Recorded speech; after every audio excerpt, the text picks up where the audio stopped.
সালাম আলাইকুম। আপনারা সবাই কেমন আছেন? ভালো আছেন নি? ওয়ালাইকুম আসসালাম। আমিও ভালো আছি আলহামদুলিল্লাহ। আমি সকাল সকাল উঠে গরু ঘাস না লাগি বাড়ি ঘাস কাটতে লাগছি। এই জন্য গাছ থেকে ঘাস কাটতে বহুত কষ্ট হয়ে যায়। ওরা গাছ থাকে, যারা গাছ দিয়ে থাকে দেখাতে একটু শেপ হয় আর মোটা তো দেয় আটি সকাল হয়ে যায়। নেপিয়ার গাছ কাটতে কষ্ট হয়ে যায়। সাইডম গাছ ইতরাইল থাকে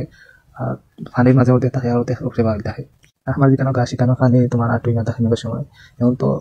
শীতের দিন আইসে তাই পানি কমে গেছে, লক্ষ্যরে কম পানি কমে গেলে গাঢ় হয়ে গেছে। এই গাছ কাটতে যে কষ্ট, এদের যদি আপনারা হাঁটো নিতে পারতেন আর জীবনে গরু ফেলার নাম লইতেন না। এমন এত খাওয়ার মুখর অবস্থা দেখে না এই গাছে, খুব বেশি দার কাটলাম কাছাটি গাছ কাটলাম হাতে বহাত আছে আর গাছটা কথা এই তার গাছ আছে ওজন ধান ধরি ভোগা বইয়া আনা বহুত তাপ বেশি যদি বড় বান্ধি তাই ছোট ছোট আসতে পাইছি বান্ধি আনি ঠেলা তুললাম আমার গাছ একটু জমিন ফুরে গেছে সিফা তো অনেক তুলই গাছ কাটি আনতে আনতে বহুত জায়গা ঘুরে যাওয়া লাগে সাইডে মানুষের বাড়ি ফুরে গেছে এখান মাঝে আমার ঠেলা এখান ছোট ছোট বানাইছি বলতে ছোট আমার সামনে এখন তো কিরা সিজন আইছে আমরা কিরাও টানি তাইও রাস্তা আছে আমরা যে গ্রামের মাঝে দিয়ে বন্ধুর মাঝে দিয়ে রাস্তা আছে রাস্তাটা ছোট তাই ও রাস্তার বাটে বানাইছি ঠেলা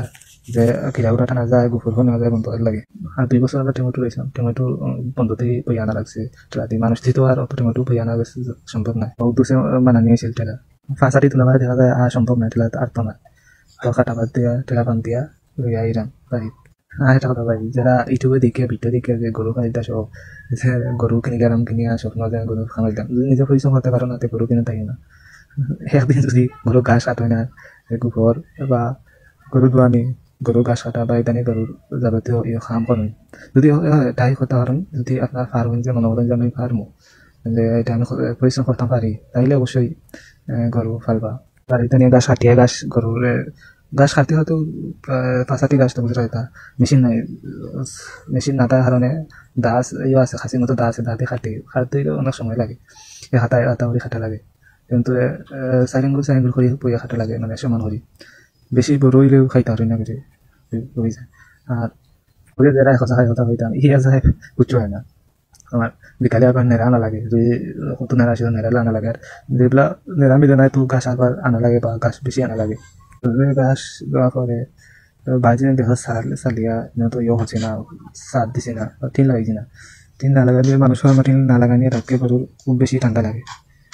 পুরা ভিজে যায় যে পরিমাণে রাখতে কুয়া পালাইছে এখন সারা ভিজিয়া ঠান্ডা লাগছে তোমার দুইটা বাইরে যেটা তিনটা বলতাম আমি 3টা বেমার করে গেছে তাই গাছ কাটিয়ে বাঁশ কাটলাম তরফাল ফেলে কিছু কাম করি বাঁশ কাটিয়া তরফাল দিলাম